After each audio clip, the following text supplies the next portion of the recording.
অনেকদিন পর আরেকটা ভ্লগ নিয়ে আসছি। আমি কয়েকদিন এত বিজি যে আমি পেজে অ্যাক্টিভ থাকবো বা তোমার সাথে ভ্লগ শেয়ার করবো, কিছু হচ্ছে না। আমার গ্যালারি একদম ফুল হয়ে গেছে। কি ভ্লগ দিব না দিব আমি নিজেও জানি না। বাট আজকে র্যান্ডম আরেকটা ভ্লগ দিচ্ছি। আমরা তখনও টার্কিতে ছিলাম, ইস্তাম্বুলে।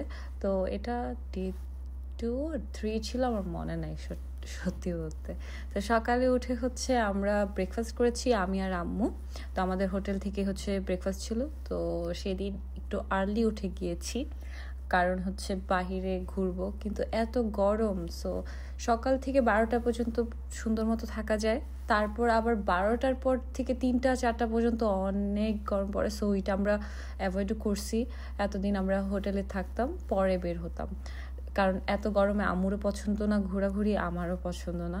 তো এখানে আমরা অনেক কিছু খেয়েছিলাম ব্রেকফাস্টে।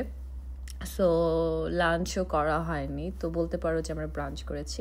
তারপর বের হয়েছি টুকিটাকি কেনাকাটা করার জন্য। আমার ভাই অনেক কিছু বলছিল কেনাকাটা করতে, সেগুলো। তারপর এই স্ট্রিটসের যে আশেপাশে যে দোকানগুলো ছিল সেগুলো আমরা একটু ভিজিট করেছি। তো সকালে আমি এমনিতে নর্মালি বের হয়ে গিয়েছি, আর কিছু চকলেটস তারপর আমি আমার ভাইয়ের জন্য নিয়ে যাব।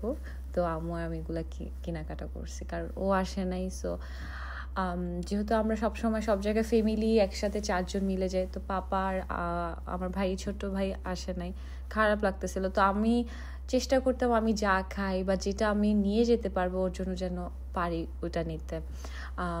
ভাই বোন সামনাসামনি থাকলে আমি জানি না সবার এরকম হয় কি না, অনেক ঝগড়াঝাটি হয়, কিন্তু দূরে গেলে বোঝা যায় যে না, এটা যদি ওকে দিতে পারলে সব কিছু নিয়ে যায় ওর জন্য। সো এই তো খারাপ লাগতেছিল, তারপর যতটুক পারছি ততটুকুই করছি। তো এইখানের ভ্লগ একদিনে 2টা পার্ট হবে। আমি জাস্ট সকালে পার্টটা দিচ্ছিলাম।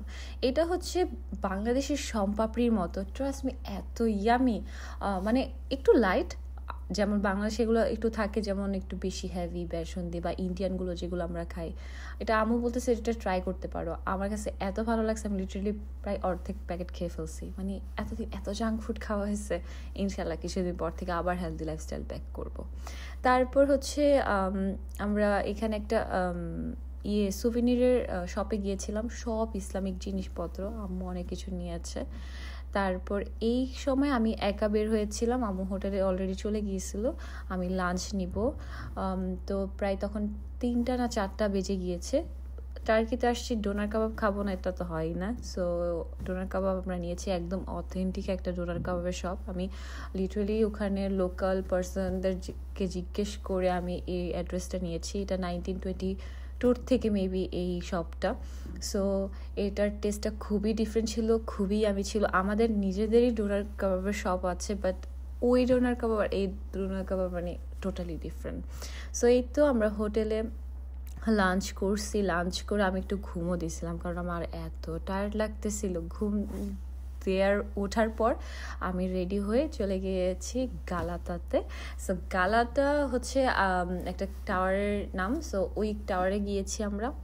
ওইখানে যে কি করেছি, কি খেয়েছি, এটার ব্লগ আমি পরে দিব। তো এখানে তোমরা ট্রাম ইউজ করতে পারো বা ট্যাক্সি ইউজ করতে পারো, উবার ইউজ করতে পারো। আমি ট্রাম নিই, আম্মু আর আমি সবসময় ট্যাক্সিতেই চলাফেরা করছি, কারণ বেশি কমফোর্টেবল।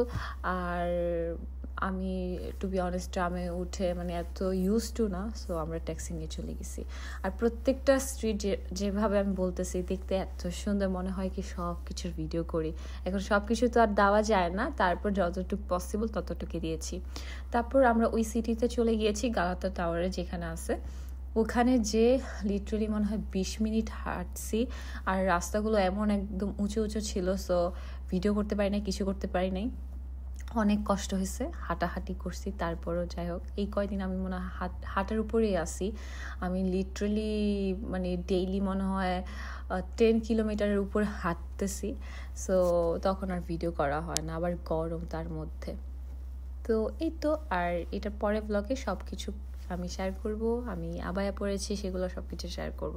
আমি চেষ্টা করতেছি এখন তোমাদের সাথে শুধু আমার ঘোরাঘুরির ব্লগগুলো তোমাদের সাথে মানে দেখাবো, তারপর হচ্ছে আমার আউটফিট বা আমার পিকচার সেগুলো পরে শেয়ার করবো, কারণ ওগুলোর দেখার জন্য আমার নিজেরই এখনও টাইম হয়নি। সো এই তো, এই ব্লগটা কেমন লেগেছে অবশ্যই জানাবা, আর নেক্সট পার্ট চাও কিনা সেটাও কমেন্ট করে জানাবা। সবাইকে আল্লাহ হাফিজ, বাই বাই।